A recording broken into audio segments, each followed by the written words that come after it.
नमस्कार, मैं श्याम गिरी। आप देख रहे हैं टीएफडी इंडिया न्यूज 24। टीएफडी इंडिया न्यूज 24 में आप सभी दर्शकों का स्वागत है। ईरान नहीं झुकेगा। नमस्कार, मैं श्याम गिरी। आप देख रहे हैं टीएफडी इंडिया न्यूज 24। टीएफडी इंडिया न्यूज 24 में आप सभी दर्शकों का स्वागत है।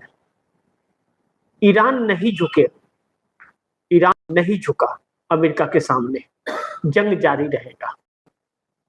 बड़ी महत्वपूर्ण बिंदु है जो सिर्फ दुनिया के लिए नहीं, भारत के लिए भी शुभ संकेत नहीं है। इस वक्त ईरान और अमेरिका के बीच जो समझौता पाकिस्तान के इस्लामाबाद में चल रहा था, पाकिस्तान जो एक कोशिश किया था कि समझौता हो जाए ताकि दुनिया को राहत मिले, इससे पूरी दुनिया को, हर देश को राहत मिलना था, वह वार्ता अमेरिका की वजह से और इजराइल की वजह से रद्द हो गया। अमेरिका के जेडी वांस जो अमेरिका के उपराष्ट्रपति हैं, वह अपनी टीम के साथ वापस चले गए। ईरान के लोग भी अपने टीम के साथ वापस चले गए। अब अमेरिका ने जेडी वांस के टेकअप लेते ही वहां से 6 सबसे शक्तिशाली फाइटर जेट रवाना कर दिए मिडिल ईस्ट के लिए। यानी कि इससे एक बात साफ है कि ट्रंप बात करना ही नहीं चाहते या उन्हें कोई बात करने नहीं दे रहा है। इसमें नेतन्याहू, इजराइल के प्रधानमंत्री का सबसे बड़ा हाथ है, क्योंकि जब वार्ता के टेबल पर दो देश आ रहे थे तब भी इजराइल सीज फायर का उल्लंघन करके बम बरसा रहा था और ईरान उसे चेतावनी दे रहा था।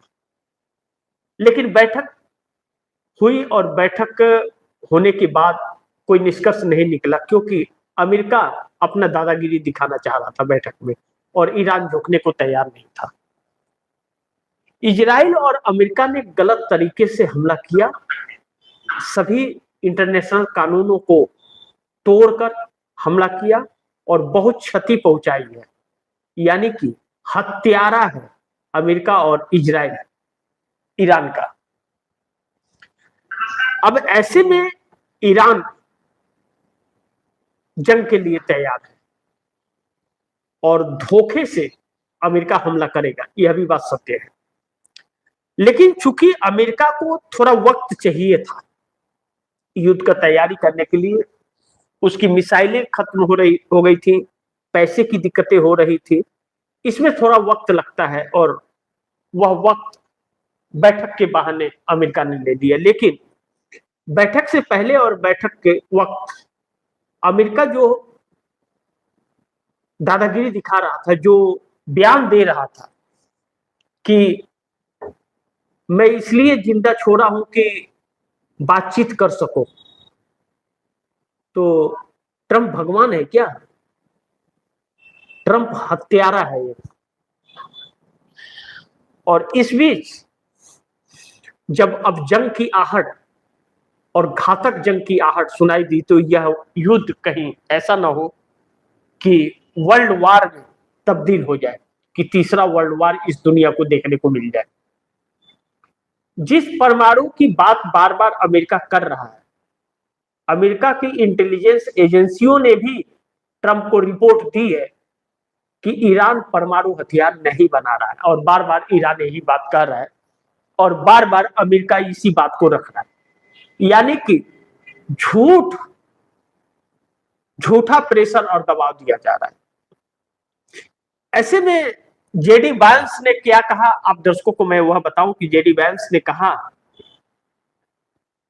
जब नहीं हुआ तो सुबह सुबह जेडी वांस ने एक प्रेस वार्ता रखा और उसके तुरंत बाद वह निकल लिए। जेडी वांस ने कहा, अमेरिका के उपराष्ट्रपति ने, हमने ईरानियों के साथ कई महत्वपूर्ण चर्चाएं की हैं। यह अच्छी खबर है कि बुरी खबर है? बुरी खबर यह है कि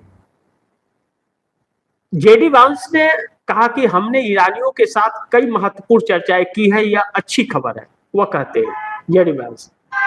और आगे कहते हैं कि बुरी खबर यह है कि हमने किसी समझौते तक नहीं पहुंच पाए, हम किसी समझौते तक नहीं पहुंच पाए।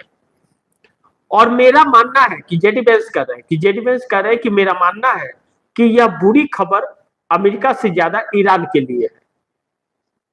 यानी कि आप अपनी कुछ भी मांग रख दो और उसकी मांग ना मानो, कौन मानेगा आपका? और आप ऐसा मांग रखोगे जो मानने लायक नहीं है तो क्यों कोई मानेगा?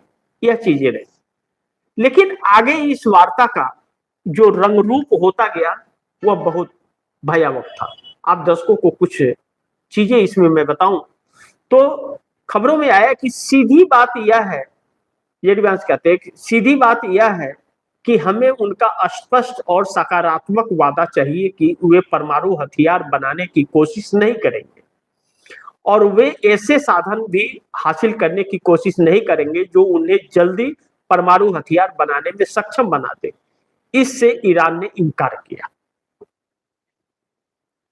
अब आप मान नहीं रहे हो, आप धोखे से हमला कर रहे हो, तो ईरान क्यों आपकी बातें माने?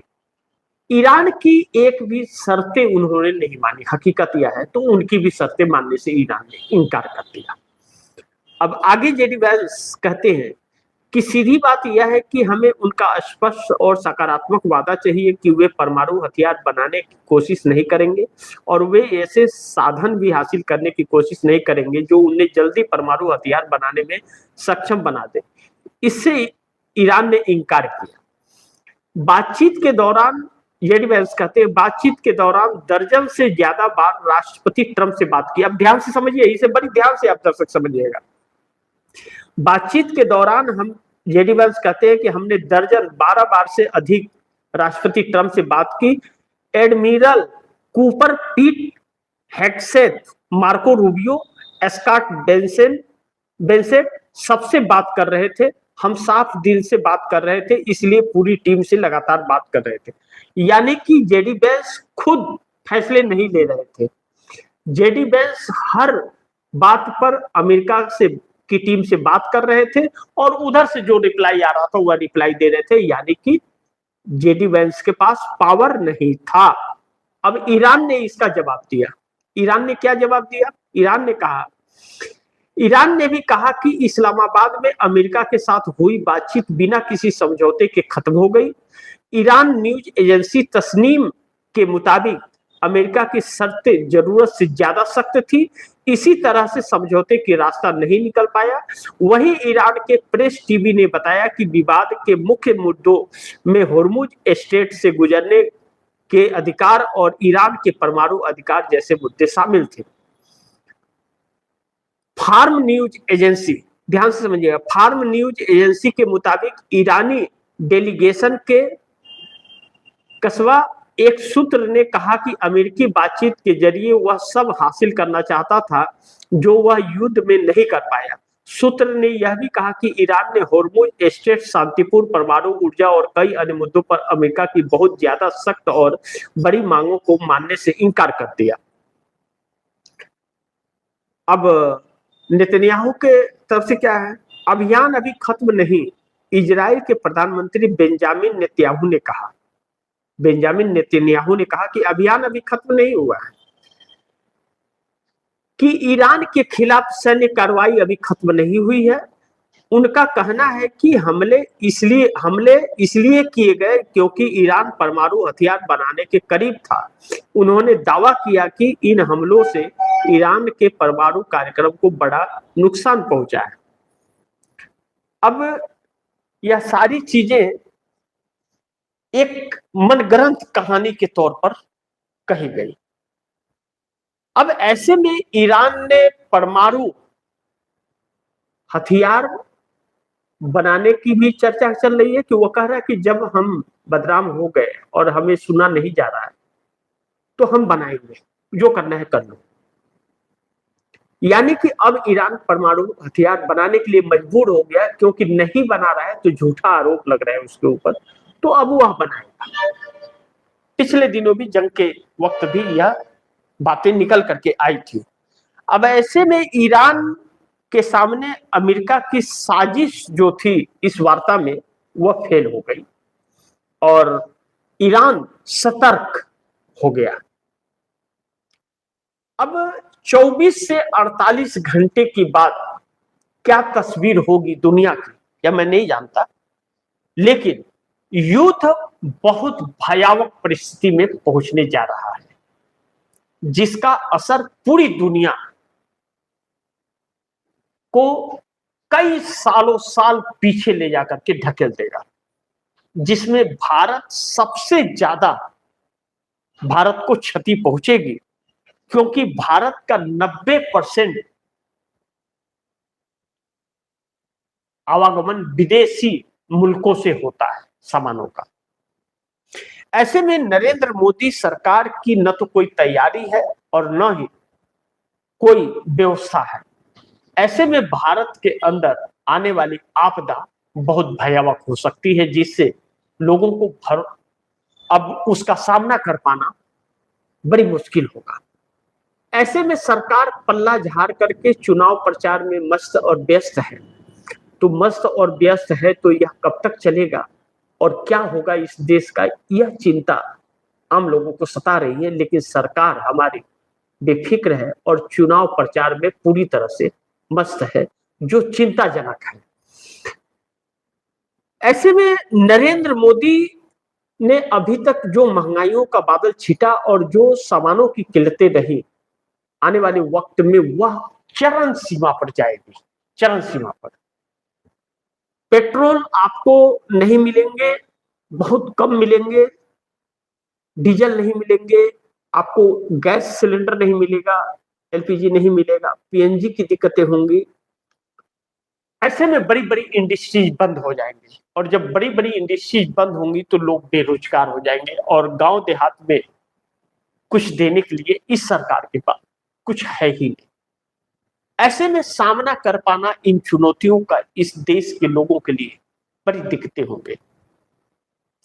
नरेंद्र मोदी सरकार ने 1 लाख करोड़ रुपए का जो एडिशनल फंड पार्लियामेंट से रिलीज कराया, वह इसीलिए कराया कि सरकार किसी संकट में ना आए, यानी कि सरकार का चुनाव प्रचार और सरकार का खर्चा चलता रहे और बाकी देश भूखे मरे।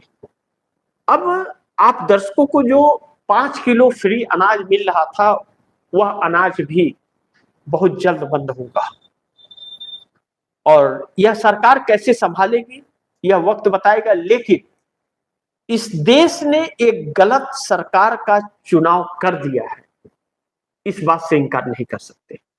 और इस सरकार के पास ऐसे समस्याओं का न तो कोई सलूशन है और न तो इससे कैसे निपटा जाए इसका कोई ज्ञान है। इसीलिए यह देश इस हाल में है। आने वाला वक्त कितनी चुनौतीपूर्ण होगा, यह 1 से 2 दिनों में आप दर्शकों के सामने आ जाएगा। तो बाकी आप दर्शकों की क्या राय है, क्या सुझाव है, कमेंट बॉक्स में जरूर दीजिएगा। इस खबर को ज्यादा से ज्यादा शेयर कीजिएगा, अपने दोस्तों को भी कहिएगा आगे शेयर करें। यह खबर लेकर के आना आप दर्शकों के लिए बहुत जरूरी था कि आखिर पाकिस्तान में बैठक में क्या हुआ यह बताना। यह बैठक वो हो गया है, असफल हो गया है और ईरान नहीं झुका और नहीं झुकना भी नहीं चाहिए। क्यों झुके कोई किसी के सामने, जब सच को आंच किस चीज की।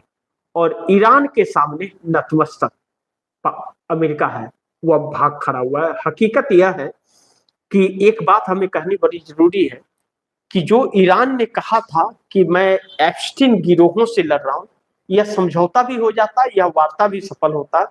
लेकिन अब इस बात पर मुहर लग रही है कि नेतन्याहू के हाथ में एप्स्टीन का वह फाइल है जिससे अमेरिका मजबूर है उसके हाथों की कठपुतली बनने के लिए और भारत अमेरिका के हाथों की कठपुतली। तो थोड़ा इंतजार करते हैं, बहुत कुछ तस्वीरें सामने आ जाएगी। लेकिन अब बहुत बड़ी दिक्कतें और परेशानियां, आपदा इस देश में आने वाली है, जिस चुनौती का सामना करने के लिए हम सबको तैयार रहना पड़ेगा और उसकी कीमत भी हम ही लोग को चुकानी पड़ेगी, इन एप्स्टीन गिरोहों को नहीं और हमारे देश की सरकार को नहीं। हमारे देश की सरकार तो एक नकारा सरकार है जो किसी काम की नहीं है, सिर्फ प्रचार प्रसार में रहती है देश से उसे कोई मतलब नहीं, अभी भी ख्याली पुलाव पकाए जा रहे हैं।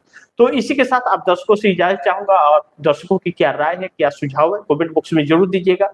और मैं गुजारिश करूंगा कि इस खबर को ज्यादा से ज्यादा शेयर करें, इसे जरूर शेयर करें। अगर आप नहीं भी करते हैं तो इस खबर को जरूर शेयर करें, क्योंकि यह खबर बहुत महत्वपूर्ण है और लोगों तक जानी चाहिए, क्योंकि आम लोगों के जीवन में इसका असर पड़ने वाला है। बाकी यह नेता तो इधर और उधर दरबदल है, यह नेता अपनी अपनी डफली बजा रहे हैं, और नीतीश कुमार के भी फैसले, अब भारतीय जनता पार्टी के बड़े बड़े नेता बिहार पहुंच रहे हैं। नीतीश कुमार के विधायकों की बगावत के बावजूद नीतीश कुमार ने कुछ फैसला नहीं कर पाए, और भारतीय जनता पार्टी के हाथ में सत्ता बिहार की जा रही है। तो मिलते हैं अगली खबर के साथ, तब तक के लिए नमस्कार।